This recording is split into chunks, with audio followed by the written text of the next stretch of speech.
Assalamualaikum warahmatullahi wabarakatuh. Bismillahirrahmanirrahim. Apa kabar ya dan bunda? Semoga selalu dalam keadaan sehat dan dalam lindungan Allah Subhanahu Wa Taala. Dan bunda, terima kasih ya sudah datang lihat video saya. Semoga bermanfaat ya dan bunda. Nah, kali ini ada pertanyaan yang masuk ketika saya mengadakan kuliah WhatsApp bersama komunitas yang diadakan oleh Rumah Pensil. Mau ikutan? Silakan hubungi teman-teman di Rumah Pensil ya, ayah dan bunda. Nah, pertanyaannya ini datang dari Bunda Anis. Pertanyaannya seperti ini.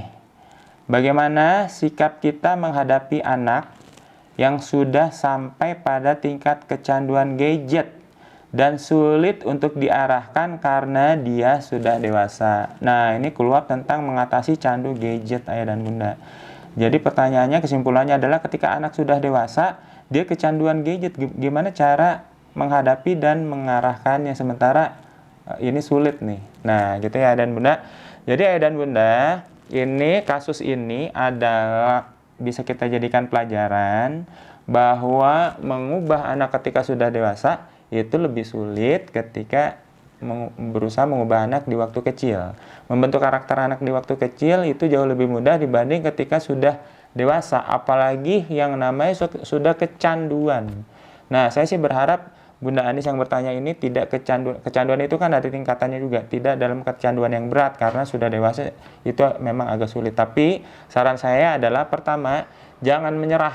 Karena anak adalah tanggung jawab kita, amanah kita yang pasti bisa kita tunaikan karena Allah percaya sama kita. Dan Allah sudah mengukur kemampuan kita ketika Allah menitipkan anak itu kepada kita. Hanya tinggal kita melakukan perbaikan, karena sudah pasti nih kita melakukan kelalaian di masa lalu sehingga anak jadi kecanduan, sudah dewasa, susah diarahkan. Nah, ini pelajaran bagi kita, bagi ayah dan bunda yang masih punya anak masih kecil-kecil, belum sampai dewasa. Perhatikan masa kecil mereka, didik mereka dengan baik sehingga ketika sudah dewasa lebih enak diarahkan dan sudah terbentuk karakternya dengan sesuai yang kita harapkan. Pertama, jangan menyerah ya dan bunda ya. Kemudian kedua, karena anak sudah dewasa, lakukan diskusi seperti halnya orang dewasa. Jadi menggunakan logika, menggunakan akal sehat dan sebagainya. Jadi misalnya gini, kita ajak diskusi mengenai apa sih nilai positif dan negatifnya gadget. Digali itu dari situ, oh gadget itu bisa gini mah, bisa ini, bisa ini, bisa ini. Nah, kalau sisi negatifnya apa? Nah, nanti keluar sendiri dari dia, oh iya ya, kalau kecanduan itu nggak bagus ya, Ma. Iya, terus. Sehingga timbul kesadarannya sendiri. Dan kemudian juga sampaikan rasa khawatir kita kalau anak itu jadi lupa makan misalnya, atau tidurnya terlalu malam karena main gadget terus. Nah, itu sampaikan rasa khawatiran kita. Ibu khawatir, bunda khawatir kalau kamu nanti kurang sehat loh, nanti jadi sakit, apalagi lagi pandemi gini, orang harus menjaga kesehatannya dan sebagainya. Jadi diajak diskusi, bukan dijudge, diperintah, dihalang-halangi, dibelok paksa dan sebagainya, tapi diajak diskusi hingga dia mampu mengendalikan dirinya sendiri terhadap gadget itu, gitu ya. Yang kedua adalah manfaatkan waktu luang untuk memberikan nasihat, terutamanya yang saya sarankan adalah nasihat tentang agama.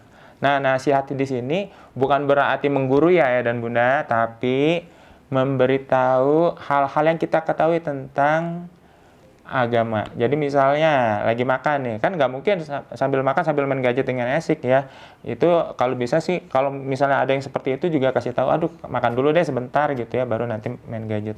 Nah, itu masukkan tuh sambil ngobrol, makannya santai. Makanya biasakan makan bersama juga nih ayah dan bunda sesuai dengan sunnah Rasulullah SAW juga.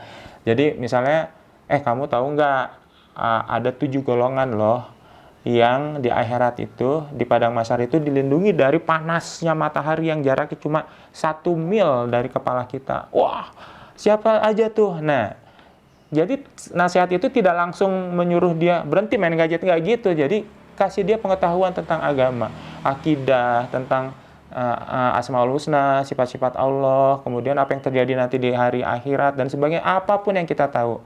Yang sudah pasti kita juga harus banyak membaca nih ayah dan bunda. Maksudnya apa? Kalau agamanya sudah bagus, nanti pengetahuan agama itu akan membantu dia mengontrol dirinya dia sendiri. Jadi kalau misalnya dia main gadget terus ngeliat yang vulgar-vulgar, dia langsung ngerem, oh iya ya, kan Allah nggak suka nih ngelihat yang kayak gini. Nanti mata aku ditanya, kamu ngeliat apa aja di dunia gitu ya. Jadi dia mengontrol diri sendiri. Nah, itulah fungsi memasukkan pengetahuan dan nasihat-nasihat agama kepada anak-anak kita.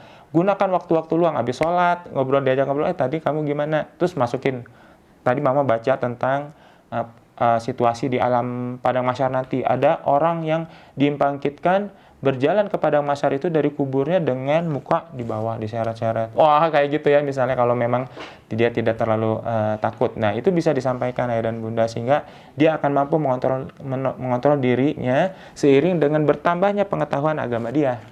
Gitu.